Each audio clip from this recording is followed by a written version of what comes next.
لائق ست تکریم سامعین مکرم، اللہ رب العزت ہم سب کے خالق و مالک ہیں۔ مالک الملک نے جس طرح ہماری تخلیق فرمائی، ہماری زندگی کے تمام زاویوں کو خوبصورت بنانے کے لیے ایک خوبصورت نظام دیا، جس نظام کے مختلف پہلو اور زاویے ہیں۔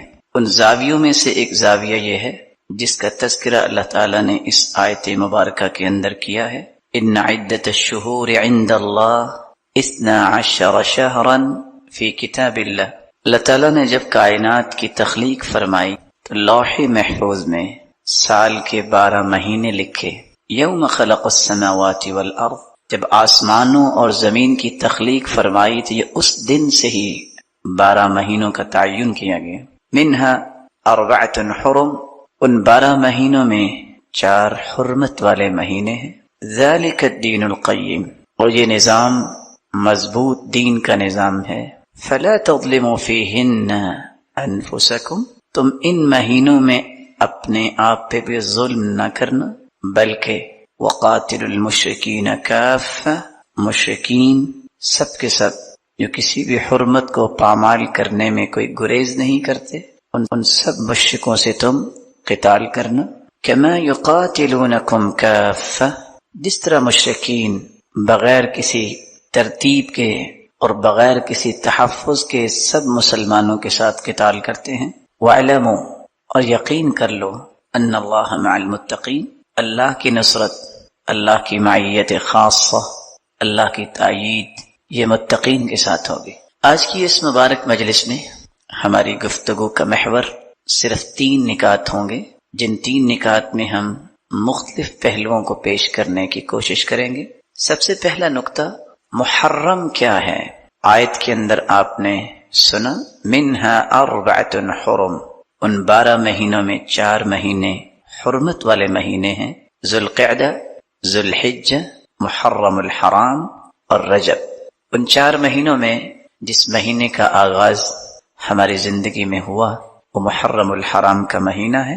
محرم کسے کہتے ہیں اور اس مہینے کی فضیلت کیا ہے؟ اور تیسرا نقطہ، اس مہینے کے پیغامات کیا ہیں؟ ایک مسلمان کو یہ مبارک مہینہ کیسے گزارنا چاہیے؟ تو آئیے پہلے نقطے کی طرف۔ محرم کا لغوی معنی لائق احترام، محرم کا لغوی معنی مقدس، محرم کا معنی عظمت والا، محرم کا معنی حرام کیا گیا، محرم کا معنی ممنوع۔ اس مبارک مہینے میں ظلم اور زیادتی کرنا یہ حرام ہے، قتل و غارت کرنا حرام ہے۔ ویسے تو 12 مہینوں میں ہی اللہ رب العزت نے کسی مومن، کسی مسلمان کو قتل کرنا حرام قرار دیا ہے، لیکن خصوصاً ان حرمت والے 4 مہینوں میں اللہ تعالیٰ نے بالخصوص ظلم اور جنگ و جدل سے منع فرما دیا۔ رسول اللہ صلی اللہ علیہ وسلم نے مسلمانوں کو جو تربیت دی اس کا یہ خوبصورت پہلو یہ ہے کہ یہی وہ 4 حرمت والے مہینے ہیں، ذوالقعدہ، ذوالحجہ اور محرم، اور اسی طرح رمضان المبارک سے پہلے رجب اور پھر شعبان اس کے بعد آتا ہے۔ اہل مکہ پہلے 3 مہینوں میں ذوالقعدہ، ذوالحجہ اور محرم حج کی سعادت کے لیے بیت اللہ کا رخ کرتے، جو پوری کائنات کے لیے اللہ کا گھر قرار دیا گیا، اور 4تھے مہینے میں رجب کا مہینہ جو ہے اس میں عمرے کے لیے بیت اللہ کا رخ کرتے۔ اللہ تعالیٰ نے ان 4 مہینوں میں جنگ و جدل بند کرنے کا بالخصوص حکم دے دیا اور امن کی ضمانت مسلمانوں میں پیش کرنے کا حکم دیا کہ کوئی شخص اگر بیت اللہ کی طرف رخ کرتا ہے تو اس کا مال، اس کی عزت، اس کا خون محفوظ ہو، تاکہ وہ اللہ کی عبادت کے ساتھ ساتھ اللہ تعالیٰ کے بتائے ہوئے طریقوں کے مطابق اچھے انداز سے بیت اللہ کی جہاں زیارت کرے وہاں مناسک کو پورا کر سکے۔ یہ مہینہ لائق احترام ہے، حرمت والا ہے، اس کا اکرام اور احترام ہونا چاہیے۔ کس انداز سے؟ احادیث کی روشنی میں ابھی ہم انشاءاللہ بیان کریں گے۔ یہ عظمت والا مہینہ ہے، یہ تقدس والا مہینہ ہے۔ کس انداز سے؟ اس ضمن میں بھی ہم چند احادیث پیش کریں گے۔ تو محرم کا معنی یہ نکلا ایسا مہینہ جو لائق احترام ہے، عظمت والا ہے، اور اس میں لڑائی، ظلم اور زیادتی کو حرام کیا گیا ہے۔ اس مبارک مہینے کی فضیلت کے بارے میں رسول اللہ صلی اللہ علیہ وسلم کے چند فرامین ہیں۔ ان فرامین سے پہلے یہ بات سمجھنی چاہیے، اسلامی سال جو نظام اس وقت مسلمان آہستہ آہستہ بھولتے جا رہے ہیں، اس اسلامی تاریخ میں اسلامی سال کی ابتدا اس مبارک مہینے سے ہوتی ہے۔ محرم جو اسلامی سال کا پہلا مہینہ قرار پایا، اسلامی سال کا آغاز اسی مہینے سے ہوتا ہے۔ اس کی بنیاد کہاں رکھی گئی؟ مسلمانوں نے رسول اللہ صلی اللہ علیہ وسلم کی ہجرت کو بنیاد قرار دیا۔ 17 ہجری میں سیدنا ابو موسیٰ اشعری رضی اللہ تعالی عنہ کی توجہ دلانے پر سیدنا عمر فاروق رضی اللہ تعالی عنہ نے صحابہ کرام کے مشورے سے، اور خصوصاً سیدنا عثمان اور سیدنا علی رضی اللہ تعالی عنہ، ان کے مشوروں کے ساتھ رسول اللہ صلی اللہ علیہ وسلم کے واقع ہجرت کو اسلامی سال کی ابتدا قرار دیا۔ چونکہ مدینہ منورہ کی طرف رسول اللہ صلی اللہ علیہ وسلم کی ہجرت کا آغاز ماہ ذوالحجہ کے آخر میں ہوا تھا، اس کے بعد جو چاند نئے مہینے کا طلوع ہوا وہ محرم کا چاند تھا، اسی لیے اسلامی سال کا آغاز اس کے لیے ماہ محرم کو پہلا مہینہ قرار دیا گیا۔ دوسری فضیلت اس کی یہ ہے، یہ حرمت والا مہینہ ہے۔ رسول اللہ صلی اللہ علیہ وسلم کا فرمان معظم ہے، السنہ 12 شہرا، سال کے 12 مہینے ہیں، منہا 4 حرم، ان میں 4 مہینے حرمت والے ہیں، 3 متوالیات، 3 مہینے پے در پے آنے والے ہیں، ذوالقعدہ وذوالحجہ والمحرم، وہ 3 مہینے ذوالقعدہ، ذوالحجہ اور محرم ہیں، ورجب مضر الذي بین جمادى وشعبان، اور چوتھا حرمت والا مہینہ رجب کا مہینہ ہے جو جمادى الثانیہ اور شعبان کے درمیان ہے۔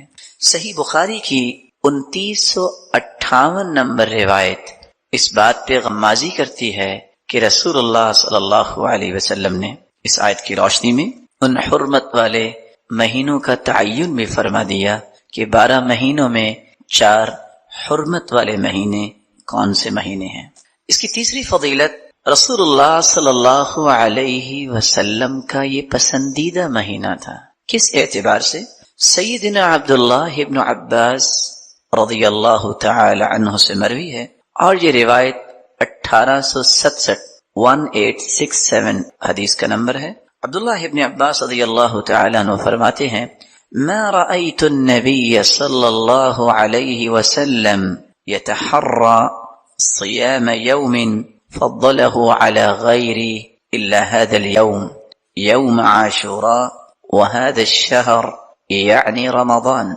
سیدنا عبداللہ ابن عباس رضی اللہ تعالی عنہ فرماتے ہیں، میں نے رمضان المبارک کے علاوہ سوائے محرم کے روزے اور خصوصاً یوم عاشوراء کا روزہ، 10 محرم کے روزے کا جو اہتمام رسول اللہ صلی اللہ علیہ وسلم کو کرتے دیکھا، کسی اور روزے کا اہتمام کرتے نہیں دیکھا۔ تو رسول اللہ صلی اللہ علیہ وسلم 10 محرم کا روزہ رکھا کرتے تھے۔ جب آپ کی تشریف آوری مدینہ میں ہوئی تو یہودی روزہ رکھتے تھے۔ آپ نے پوچھا کہ آپ 10 محرم کا روزہ کیوں رکھتے ہیں؟ تو یہودیوں نے جواب دیا کہ اس دن اللہ تعالیٰ نے موسیٰ علیہ السلام کو اور اس کی قوم کو فرعون کے ظلم اور زیادتی سے نجات دی تھی، اور فرعون کو نیست و نابود کر دیا، غرق کر دیا، تو ہم اللہ کا شکر بجا لانے کے لیے یہ روزہ رکھا کرتے ہیں۔ تو رسول مقبول صلی اللہ علیہ وسلم نے فرمایا، نحن احق بموسیٰ منکم، تم سے زیادہ اس بات کا حق رکھتے ہیں، کیونکہ موسیٰ کلیم اللہ، اللہ کے پیارے پیغمبر تھے، اور تمام کے تمام انبیاء جو ہیں کلہم اخوہ، وہ بھائی ہیں، تو یہ تو ہمیں بھی رکھنا چاہیے۔ تو رسول اللہ صلی اللہ علیہ وسلم نے یہ روزہ رکھا اور مسلمانوں کو روزہ رکھنے کا حکم دیا، اور پھر فرمایا، ان عشت الی قابل لأصومن التاسع، اگر میں آئندہ سال تک زندہ رہا تو میں 9 کا بھی روزہ رکھوں گا، 9 اور 10، تاکہ یہودیوں کی مخالفت ہو سکے۔ چوتھی فضیلت یہ ہے، رسول اللہ صلی اللہ علیہ وسلم نے رمضان کے بعد روزے کے اعتبار سے سب سے افضل مہینہ قرار دیا تو محرم الحرام کو قرار دیا۔ یہ روایت بھی عبداللہ ابن عباس، ابو ہریرہ رضی اللہ تعالی عنہ سے مروی ہے اور صحیح مسلم کی 1982 نمبر حدیث ہے۔ رسول اللہ صلی اللہ علیہ وسلم کا فرمان ہے، افضل الصیام بعد رمضان شہر اللہ الذي تدعونه المحرم۔ رمضان کے بعد سب سے افضل روزے اس مہینے کے ہیں جس کو تم محرم کہتے ہو، شہر اللہ جو اللہ کا مہینہ ہے اور تم اس کو محرم بولتے ہو۔ پانچویں فضیلت، یہ مبارک مہینہ گناہوں کی معافی کا مہینہ قرار دیا گیا۔ اس اعتبار سے سیدنا عبداللہ ابن عباس کی روایت جو صحیح مسلم میں 1162 نمبر پہ ہے، رسول اللہ صلی اللہ علیہ وسلم نے فرمایا، احتسب علی اللہ ان یکفر السنہ التي قبلہ، جو 10 محرم کا روزہ رکھتا ہے 1 سال کے گناہوں کو اللہ تعالی ایک روزے کی وجہ سے معاف فرما دیتے ہیں۔ اور دوسری روایت کے الفاظ ہیں، یہ روایت ابو قتادہ رضی اللہ تعالی عنہ سے ہے اور 1163 نمبر یہ روایت ہے۔ رسول اللہ صلی اللہ علیہ وسلم سے سوال کیا گیا، وسئل عن صوم یوم عاشوراء، 10 محرم کے متعلق، روزہ رکھنے کے متعلق سوال کیا گیا، فقال یکفر السنة الماضیہ، اس ایک دن کے روزہ رکھنے سے سابقہ گزرے ہوئے 1 سال کے گناہوں کو اللہ تعالی معاف فرما دیتے ہیں۔ اس کی چھٹی فضیلت، اس مہینے کو اللہ کا مہینہ کہا گیا، اللہ کی نزدیک یہ معزز مہینہ ہے۔ سیدنا ابو ہریرہ رضی اللہ تعالی عنہ روایت کرتے ہیں، رسول اللہ صلی اللہ علیہ وسلم نے فرمایا، 1982 نمبر صحیح مسلم کی روایت ہے، افضل الصیام بعد رمضان شہر اللہ الذي تدعونه المحرم، رمضان المبارک کے بعد سب سے افضل روزے اس اللہ کے مہینے کے روزے ہیں جس کو تم محرم کہتے ہو۔ 12 مہینوں میں کسی مہینے کے ساتھ رسول اللہ صلی اللہ علیہ وسلم نے شہر اللہ کا لفظ استعمال نہیں کیا۔ یہ اعزاز صرف اور صرف اسی مہینے کو حاصل ہوا۔ رسول اللہ صلی اللہ علیہ وسلم نے اس مہینے میں اپنی بیٹی کی شادی کی، اس اعتبار سے بھی یہ مہینہ معزز ہے۔ آپ صلی اللہ علیہ وسلم نے اپنی بیٹی ام کلثوم کا نکاح سیدنا عثمان رضی اللہ تعالی عنہ سے محرم 3 ہجری جون 624 میلادی میں اپنی بیٹی کا نکاح اسی مبارک مہینے میں کیا اور محرم کی 3 تاریخ کو کیا، اور اتفاق یہ ہے کہ اس وقت ہم بھی محرم کے مہینے میں ہیں۔ اللہ تعالی ہمیں ایمان کی حالت میں اس مہینے کی خیر و برکت حاصل کرنے کی۔ وَرَجُلٌ تَصَدَّقَ بِصَدَقَةٍ فَأَخْفَاهَا حَتَّى لَا تَعْلَمَ شِمَالُهُ مَا تُنْفِقُ يَمِينُهُ، چھٹا وہ انسان ہے جس کو اللہ ذوالجلال نے مال تو دیا ہے، دل بھی دیا ہے۔ آج لوگوں کے پاس مال تو ہے، دل نہیں ہے۔ صدقہ اس طرح خفیہ کرتا ہے، دائیں ہاتھ سے صدقہ کیا ہے بائیں ہاتھ کو بھی پتہ نہیں چلتا۔ جس دن کوئی سایہ نہیں ہوگا اللہ عرش کا سایہ نصیب فرمائیں گے۔ آج کسی نے کسی غریب کو اگر 10 روپے کی چیز دینی ہوتی ہے، شیطان اس طرح تسلط جما چکا ہے کہ اس کو بھی پکچر اتار کے دیتے ہیں، پتہ چلے یہ 10 روپے میں نے دیے۔ اور ادھر عبداللہ بن مبارک آتے ہیں، اپنے شاگرد کے بارے میں پوچھتے ہیں، جواب دینے والے نے کہا وہ تو جیل میں ہے۔ کہا وہ تو بہت لائق میرا شاگرد تھا، جیل میں کیسے چلا گیا؟ کہا بس حالات بنے، قرض آ گیا، قرض کی ادائیگی نہیں کر سکا اور لوگ صبر نہیں کر سکے، انہوں نے جیل کروا دی۔ کہا کیسے نکل سکتا؟ کہا قرض ادا کر دے۔ مال دیا کہ جاؤ قرض ادا کرو، قرض ادا کیا اور وہ جیل سے باہر آیا، خود آگے دعوت کے لیے اگلے شہر چلے گئے۔ لوگوں نے کہا آپ کے استاد آئے تھے، تمہارے بارے میں پوچھ رہے تھے، تو شاگرد کہتا ہے کہاں ہے وہ؟ کہا وہ تو فلاں شہر چلے گئے. پیچھے پہنچا, کہا بیٹا تم کہاں تھے؟ میں جیل میں تھا. قصہ سنایا. اچھا تو پھر کیسے جیل سے نکلے؟ کہا کسی نے قرض ادا کر دیا. کہتے سب سے پہلے 2 رکعتیں پڑھ کے اللہ کا شکر کرو جس کی توفیق سے تیرا قرض اتارنے والے نے قرض اتارا, پھر اس کی بخشش کی دعا کرنا. نہیں بتایا کہ کس نے یہ کام کیا. جب عبداللہ ابن المبارک رحمہ اللہ فوت ہوئے, اس شخص نے کہا جانتے ہو وہ قرض کس نے ادا کیا؟ عبداللہ ابن المبارک نے کیا. اور یہ بیٹا کس کا ہے؟ یہ اس باپ کا بیٹا ہے جس کو باغ کا مالی بنایا گیا. باغ کا مالک اپنے دوستوں کے ساتھ باغ کی سیر کرنے آتا ہے, کہتا ہے پھل لے کے آؤ. انہوں نے انار کے پھل توڑے سامنے رکھے. باغ کا مالک پریشان ہوا, کہتا آپ کو پتہ نہیں ہے کہ کون سا پھل میٹھا ہوتا ہے, آپ یہ ترش لے کے آ گئے. کہا آپ نے مجھے مالی رکھا تھا, پھل چیک کرنے والا بنا کے نہیں رکھا تھا. میں نے جب سے آیا ہوں ایک مرتبہ بھی پھل توڑا نہیں ہے کیونکہ آپ نے مجھے اجازت نہیں دی تھی. ساتھیوں سے تحقیق ہوئی, کہا ایسا ہی ہے. بلایا, متاثر ہوا, کہتا میں تجھ سے مشورہ کرنا چاہتا ہوں, میری ایک ہی بیٹی ہے, میں شادی کرنا چاہتا ہوں, کس سے کروں؟ تو عبداللہ ابن المبارک کے باپ نے کہا اما الیہود فیزوجون للمال, یہودی مال کو دیکھ کے شادی کرتے ہیں. والنصارى يزوجون للجمال, عیسائی جمال کو دیکھ کے شادی کرتے ہیں. والعرب يزوجون للنسب, اور عرب جو ہیں وہ حسب و نسب کو دیکھ کے شادی کرتے ہیں. والمؤمنون يزوجون للتقوى, اور مومنوں کا ایک ہی مقصد ہوتا ہے جہاں تقوی ہوگا وہاں شادی ہوگی. کہا پھر میں نے آج تک اتنا متقی انسان نہیں دیکھا, میں اپنی بیٹی کا نکاح تیرے ساتھ کرتا ہوں. چند پھلوں کو چھوڑا عبداللہ بن مبارک کے باپ نے.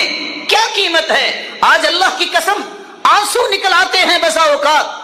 سوکھے ہوئے گنے کو توڑنے کے لیے 50 سالہ لوگ جو ہیں وہ ٹرالے کے ساتھ لٹک رہے ہوتے ہیں.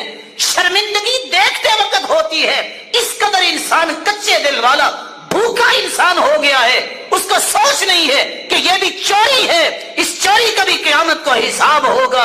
اللہ ذوالجلال نے دیکھے چند پھل کتنے کو اس نے کھا لینے تھے, چھوڑ دیا. اللہ ذوالجلال نے اس باغ کا بھی مالک بنایا, بلکہ باغ کے مالک کی بیٹی کا بھی مالک کس طرح بنایا, اس کا خامن بنا دیا.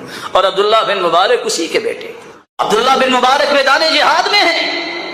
رومیوں میں سے ایک بہادر نکلا, مسلمانوں سے نکلا, مسلمان شہید ہو گیا. پھر دوسرا آیا, مبارزت ہوئی, مسلمان شہید ہو گیا. پھر تیسرا آیا, مسلمان شہید ہو گیا. آگے بڑھا ایک شخص جس کا منہ لپیٹا ہوا ہے, اس نے جاتے ہی رومی کے ٹکڑے کر دیے. مسلمانوں کے اندر جوش آیا, خوش ہوئے. اللہ اس دعا کو رد نہیں کرتے. رسول اللہ صلی اللہ علیہ وسلم کے صحابی بیان کرتے ہیں, میں رسول اللہ صلی اللہ علیہ وسلم کے ساتھ مسجد میں داخل ہوا. ایک شخص نماز پڑھ رہا تھا اور دعا کر رہا تھا, اللہم انی اسألک بأنی اشہد ان لا الہ الا انت الاحد الصمد الذي لم يلد ولم يولد ولم يكن له كفوا احد. ان الفاظ کے ساتھ اس نے دعا کی تو اللہ کے رسول صلی اللہ علیہ وسلم فرمانے لگے, والذی نفسی بیدہ لقد سأله باسمه الاعظم الذي اذا سئل به اعطى وَإِذَا دُعِيَ بِهِ أَجَابَ. اس ذات کی قسم جس کے ہاتھ میں میری جان ہے. اس شخص نے اسم اعظم کے ساتھ دعا کی, اور جو ان کلمات کے ساتھ دعا کرتا ہے, جو بھی سوال کرتا ہے, اللہ رب العزت اسے عطا کر دیتے ہیں. جو بھی دعا کرتا ہے اللہ رب العزت اس کی دعا کو قبول فرماتے ہیں. بلکہ رسول اللہ صلی اللہ علیہ وسلم نے فرمایا, جو سورۃ الاخلاص کی تلاوت کرتا ہے اللہ رب العزت اس کے گناہوں کو بھی معاف فرما دیتے ہیں. ایک مرتبہ نہیں, آپ نے 3 مرتبہ فرمایا قل یا ایھا الکافرون فقال قد برئ من الشرک. ایک آدمی کو قل یا ایھا الکافرون پڑھتے سنا, آپ نے فرمایا یہ شرک سے بری ہو گیا. دوسرے شخص کو سنا وہ قل هو اللہ احد پڑھ رہا تھا, فقال غفر له, اللہ رب العزت نے اس کے گناہوں کو معاف کر دیا ہے. ان کلمات کو تلاش کرو جو کلمات اللہ کے رسول نے سکھائے ہیں, جن کو اسم اعظم کہتے ہیں. اسم اعظم کے ساتھ کی گئی دعا رد نہیں ہوتی۔ وہ کون سے کلمات ہیں اسم اعظم کے؟ اللہم انی اسألک بانی اشہدک انک لا الہ الا انت الاحد الصمد الذي لم يلد ولم يولد ولم يكن له كفوا احد، یہ بھی اسم اعظم۔ دوسرا اسم اعظم اللہم لا الہ الا انت المنان بدیع السماوات والارض یا ذا الجلال والاکرام، یہ بھی اسم اعظم۔ پہلی ابو داؤد کی روایت اور یہ جامع ترمذی کی۔ اور تیسرا اسم اعظم اللہم انی اسألک بان لک الحمد لا الہ الا انت وحدک لا شریک لک المنان بدیع السماوات والارض ذو الجلال والاکرام، یہ بھی اسم اعظم۔ سنن ابن ماجہ کی روایت۔ اور سب سے آسان اگر یاد نہیں ہو رہا وَإِلَٰهُكُمْ إِلَٰهٌ وَاحِدٌ لَا إِلَٰهَ إِلَّا هُوَ الرَّحْمَٰنُ الرَّحِيمُ، یہ بھی اسم اعظم۔ اگر آپ کو یہ بھی مشکل لگتا ہے الف لام میم اللہ لا الہ الا هو الحی القیوم، ان پانچوں اسم اعظم میں سے کوئی کلمات ضرور اختیار کریں۔ اس کے بعد پھر رسول اللہ صلی اللہ علیہ وسلم پہ درود بھیجیں، اور درود بھیجنے کے بعد سب سے پہلے اپنے لیے دعا کریں۔ دعا کرتے وقت ایک بات کو 3 مرتبہ ضرور کہیں۔ آپ صلی اللہ علیہ وسلم کا طریقہ تھا كان اذا دعا دعا ثلاثا واذا تكلم تكلم ثلاثا، جب بھی آپ دعا کرتے تو 3 مرتبہ دعا کرتے، اور دعا میں زور پیدا کریں۔ یہ نہ کہیں اللہ اگر تو چاہتا ہے تو دے دے، نہیں، انہ لا مستکرہ، اللہ کے فیصلوں کو روکنے والا ہے۔ یہ کہو کہ اللہ مجھے دے، کثرت سے یہ بات کہیں، آپ اپنے رب سے مانگ رہے ہیں۔ زندگی کے کٹھن حالات میں اگر 3 کلمات آپ کو نہ بھولیں تو تمہارا رب تمہیں نہیں بھولے گا۔ حسبی اللہ و نعم الوکیل، حسبی اللہ و نعم الوکیل، یا حی یا قیوم برحمتک استغیث، استغفر اللہ، چھوٹا سا کلمہ ہے، استغفر اللہ۔ من لازم الاستغفار جعل الله له من كل هم فرجا ومن كل ضيق مخرجا ورزقه من حيث لا يحتسب۔ استغفر اللہ چھوٹا سا کلمہ ہے جو یہ کہہ دیتا ہے اللہ سختیوں سے نکلنے کا راستہ بنا دیتے ہیں، ہر مشکل کو آسانی میں بدل دیتے ہیں، اور وہاں سے اللہ عطا کرتے ہیں جہاں انسان نے کبھی سوچا نہیں ہوتا۔ میں اتفاق سے کراچی درس پہ گیا، جو ہی ہم گاڑی سے اترے، حالات بھی کراچی کے ویسے ہی ہیں، اللہ تعالیٰ مہربانی فرمائے، تو ایک شخص کہتا ہے مولانا میں آپ کے ساتھ جانا چاہتا ہوں۔ ساتھی پریشان ہوئے کہ یہ کون ہے جو کہہ رہا ہے؟ کہتے ہیں بس 2 منٹ مجھے دیجیے، یہ میرے استغفار کی گاڑی ہے۔ کیا مطلب؟ کہتے یہ میرے استغفار کی گاڑی ہے۔ میں نے کہا میں سمجھا نہیں۔ کہا میں نے درس سنا تھا استغفار پہ، میں نے 25,000 جمع کیا تھا کہ کوئی کام کروں گا، جس کو میں نے دیا وہ لے کے بھاگ گیا۔ میں نے وضو کیا اور مسجد میں بیٹھ گیا، میں نے استغفار شروع کر دیا، میں نے 1000 مرتبہ استغفار کیا۔ اچانک سے ایک شخص آیا، کہتا تم کہاں تھے؟ میں تمہیں ڈھونڈ رہا تھا، بیٹھو میرے ساتھ۔ مجھے گاڑی پہ بٹھا کے لے گیا اور میرے نام کی گاڑی نکلوا کے کہتا ہے پیسے بعد میں دیتے رہنا۔ کہتا ہے 6 مہینے ہو گئے ہیں گاڑی میرے پاس ہے، مجھے یہ بھی پتہ نہیں وہ بندہ کون ہے۔ تو یہ میرے رب نے میرے استغفار کی مجھے گاڑی دی۔ رسول اکرم صلی اللہ علیہ وآلہ وسلم جو ہم سب کے لیے نمونہ ہیں، اللہ عز و جلال نے اس ہستی کو ذات کے اعتبار سے بھی بے مثال بنایا، آدم سے لے کر آج تک، اور قیامت تک آنے والی انسانیت میں ایسی ہستی نہ آئی ہے نہ قیامت تک آئے گی۔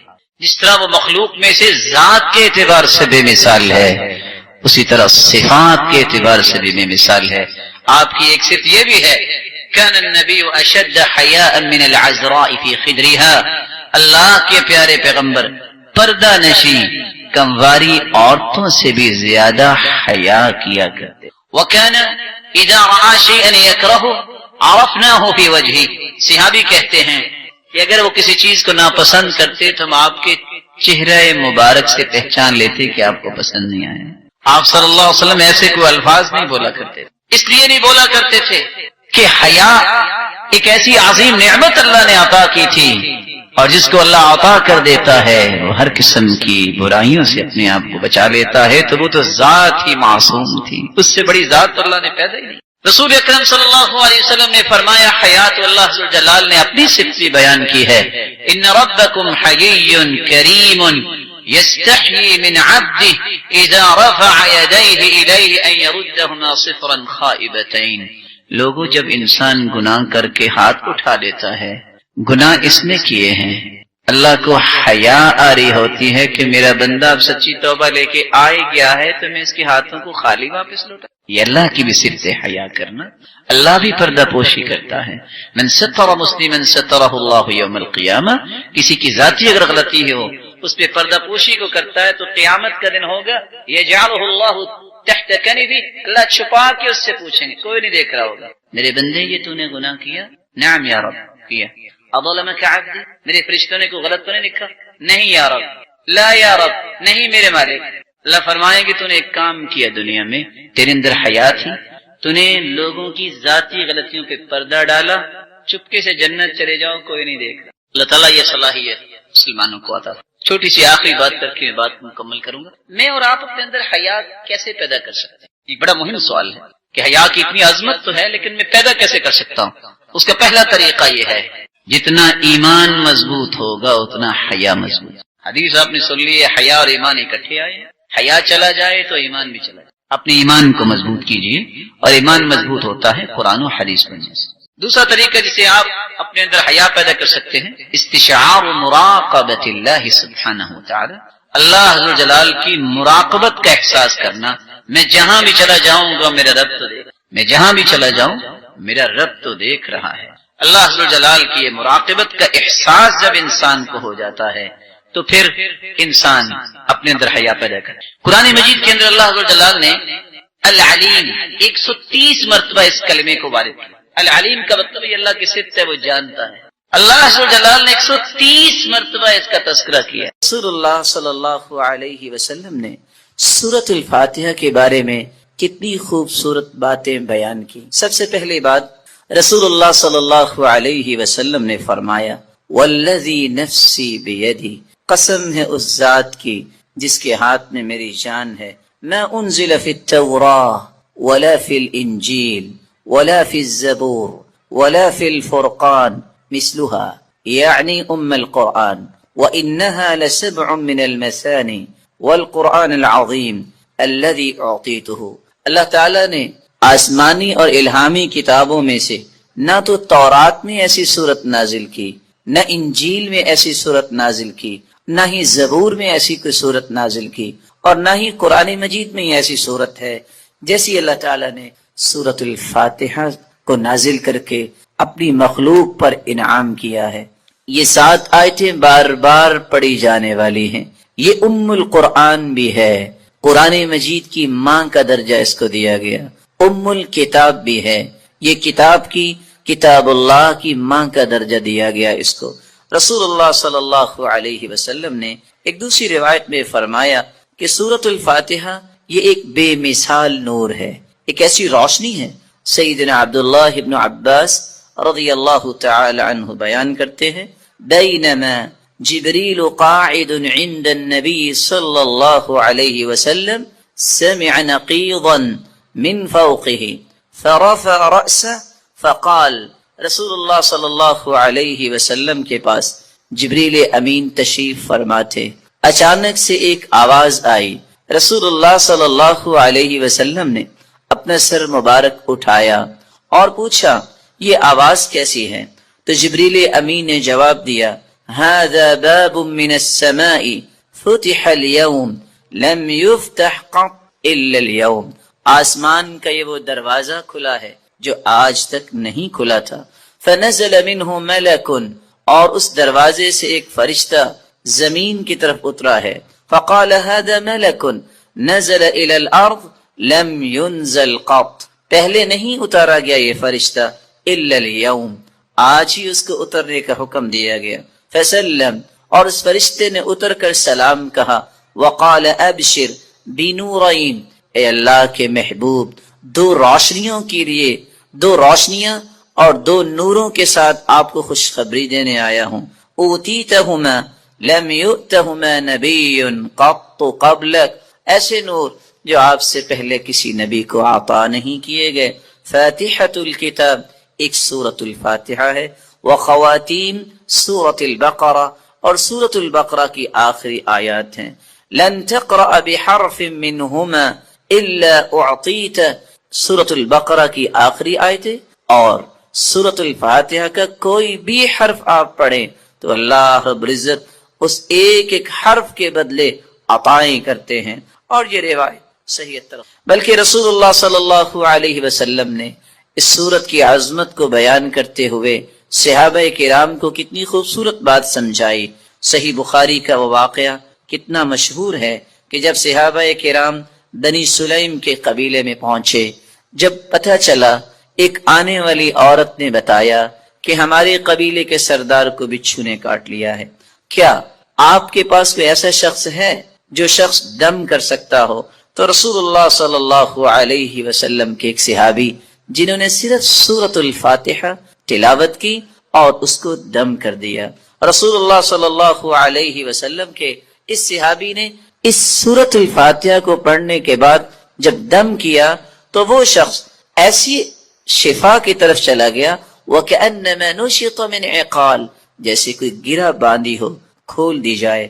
رسول اللہ صلی اللہ علیہ وسلم کے صحابہ نے کہا جب تک اللہ کے رسول سے بات نہ ہو جائے تو یہ انہوں نے جو 30 بکریاں بطور عوض اس کے دیا ہے ہم اس وقت تک کوئی بات نہیں کریں گے۔ جب رسول اللہ صلی اللہ علیہ وسلم کو یہ بات پہنچی، آپ نے فرمایا وَمَا كَانَ يُدْرِي أَنَّهَا رُقْيَةٌ اقْسِمُوا وَاضْرِبُوا لِي بِسَهْمٍ، آپ کو پتہ نہیں اللہ تعالیٰ نے اس سورت کو شفا بنا کے، اس سورت کو دم بنا کے نازل کیا ہے۔ اور یہی بات ابن القیم رحمۃ اللہ علیہ نقل کرتے ہیں کہ میں نے کتنے سفر کیے اور جب بھی میں بیمار ہوا تو میں نے اللہ کے پیارے پیغمبر کی اس بات پہ یقین کر کے دوائی نہیں لی بلکہ سورۃ الفاتحہ پڑھتا اور میں دم کر لیتا اپنے آپ کو، اللہ رب العزت مجھے شفا یاب کر دیتے۔ سورۃ الفاتحہ یہ عظیم ترین سورت ہے۔ رسول اللہ صلی اللہ علیہ وسلم کے صحابی سیدنا ابو سعید بن معلی بیان کرتے ہیں مر بی النبی صلی اللہ علیہ وسلم وانا اصلی، اللہ کے رسول صلی اللہ علیہ وسلم میرے پاس سے گزرے، میں نماز پڑھ رہا تھا، مجھے انہوں نے آواز دی، میں نے سلام پھیرا اور سلام پھیرنے کے بعد اللہ کے رسول صلی اللہ علیہ وسلم کی خدمت اقدس میں حاضر ہوا۔ آپ نے فرمایا میں نے آپ کو آواز دی، الم یقل اللہ یا ایھا الذین آمنوا استجیبوا للہ وللرسول، آپ نے اللہ کا یہ کلام نہیں سنا کہ جب اللہ اور اس کے رسول کی بات ہو تو اس بات کو فوراً مانو، لبیک کہو۔ کہا اللہ کے رسول صلی اللہ علیہ وسلم میں نماز پڑھ رہا تھا، پھر اللہ کے رسول صلی اللہ علیہ وسلم نے فرمایا الا اعلمک اعظم سورۃ فی القرآن قبل ان اخرج، کیا میں تمہیں قرآن مجید کی سب سے عظیم سورت نہ سکھا دوں اس سے پہلے کہ تم مسجد سے نکل جاؤ، اپنے گھر کو لوٹ جاؤ؟ میں نے کہا کیوں نہیں؟ تو رسول اللہ صلی اللہ علیہ وسلم نے جو سورت سکھائی، جو قرآن مجید کی عظیم ترین سورت ہے، وہ سورۃ الفاتحہ کی تعلیم دی۔ یہی وجہ ہے رسول اللہ صلی اللہ علیہ وسلم نے یہ فیصلہ سنا دیا، کاش اس فیصلے کو بھی امت مان لے، لا صلاۃ لمن لم یقرأ بفاتحۃ الکتاب، جو شخص نماز کے اندر سورۃ الفاتحہ نہیں پڑھتا اس کی نماز نہیں ہوتی، جیسا کہ صحیح بخاری کی روایت ہے۔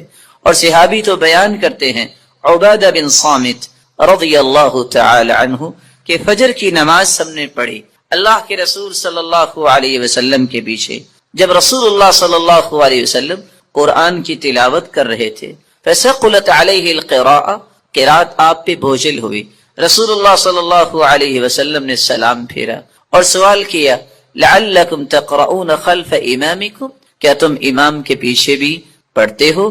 تو صحابہ کرام نے کہا جی ہاں۔ تو رسول اللہ صلی اللہ علیہ وسلم نے فرمایا لا تقرؤوا لا تفعلوا كما في روایت اخرى، دوسری روایت کے الفاظ ہیں لا تفعلوا الا بفاتحة الكتاب، امام کے پیچھے کھڑے ہو کر تم صرف سورۃ الفاتحہ پڑھا کرو، فإنه لا صلاة لمن لم يقرأ بها، کیونکہ سورۃ الفاتحہ پڑھنے کے بغیر نماز نہیں ہوتی۔ یہ ایسی خوبصورت اور ایسی مبارک صورت ہے جو اللہ اور اس کی مخلوق کے درمیان مکالمے کا ایک خوبصورت جوہر ہے، ایسا گوہر ہے۔ انسان الحمدللہ رب العالمین کہتا ہے تو اللہ رب العزت فرماتے ہیں حمیدنی عبدی، میرے بندے نے میری حمد و توصیف بیان کی۔ جب بندہ مومن الرحمن الرحیم کہتا ہے تو اللہ رب العزت فرماتے ہیں اسنا علی عبدی، میرے بندے نے میری تعریف کی ہے۔ جب بندہ مومن یہ کہتا ہے مالک یوم الدین تو اللہ رب العزت فرماتے ہیں مجدنی عبدی، میرے بندے نے میری بزرگی بیان کی ہے۔ جب انسان بندہ مومن یہ کہتا ہے ایاک نعبد و ایاک نستعین تو اللہ رب العزت فرماتے ہیں ھذا بینی و بین عبدی ولعبدی ما سأل، یہ میرے اور میرے بندے کے درمیان ہے، جو کچھ بھی میرا بندہ مانگے گا میں اسے عطا کروں گا۔ تو اللہ رب العزت کے ساتھ ہم کلام ہونے کا یہ خوبصورت ذریعہ ہے۔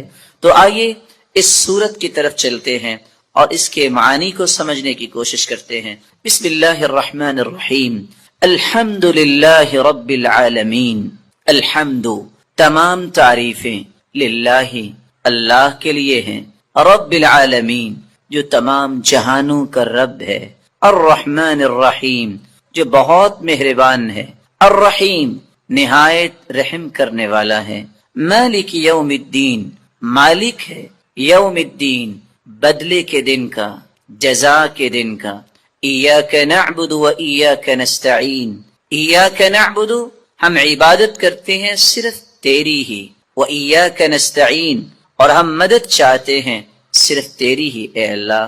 اہدنا الصراط المستقیم، ہدایت دے ہمیں، الصراط المستقیم سیدھے راستے کی، صراط الذین انعمت علیہم راستہ ان کا جن پر تو نے انعام کیا، غیر المغضوب علیہم نہ کہ ان کا راستہ جن پر غضب کیا گیا، ولا الضالین اور نہ ان کا راستہ جو گمراہ ہوئے۔ رسول اللہ صلی اللہ علیہ وسلم کے فرامین کی روشنی میں اس سورت کی 5 باتیں ہمیں یاد رکھنی چاہیے۔ جب رسول اللہ صلی اللہ علیہ وسلم نے فرما دیا کہ سورۃ الفاتحہ کے بغیر نماز نہیں ہوتی تو بندہ مومن کو یہ یقین کر لینا چاہیے، آپ کو 10 دلائل کوئی پیش کر دے، آپ کو 10 کو دلائل پیش کر دے، جب تک سورۃ الفاتحہ آپ نہیں پڑھ لیتے کبھی بھی اس بات پہ اطمینان نہ کیجئے گا کہ میری نماز مکمل ہوئی ہے یا نہیں۔ مکمل اس وقت ہوگی جب سورۃ الفاتحہ کی تلاوت کی جائے گی۔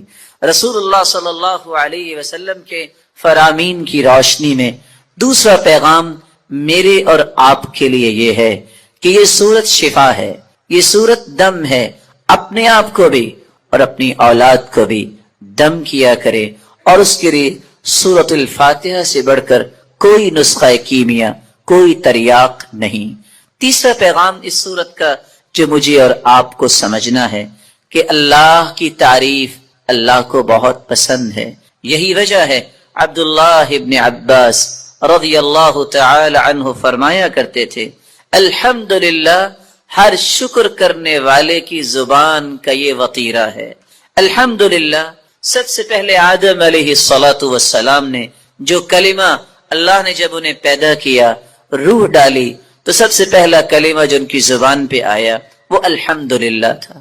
نوح علیہ السلام نے بھی کہا فَقُلِ الْحَمْدُ لِلَّهِ الَّذِي نَجَّانَا مِنَ الْقَوْمِ الظَّالِمِينَ، اور ابراہیم علیہ السلام نے بھی یہی کہا الحمدللہ الذی وہب لی علی الکبر اسماعیل و اسحاق، اور داود اور سلیمان علیہم السلام کے قصے میں بھی یہی بات ملتی ہے وقال الحمدللہ الذی فضلنا علی کثیر من عباده المؤمنین، اور اللہ رب العزت نے اپنے پیغمبر سے بھی مخاطب ہو کر فرمایا وقل الحمدللہ الذی لم يتخذ ولدا، اور اللہ رب العزت نے قرآن مجید میں اس بات کا تذکرہ کیا کہ جنتیوں کی زبان پہ بھی اگر کوئی بات ہوگی تو وہ یہی ہوگی الحمدللہ الذی اذهب عنا الحزن، اور وآخر دعواہم ان الحمدللہ رب العالمین،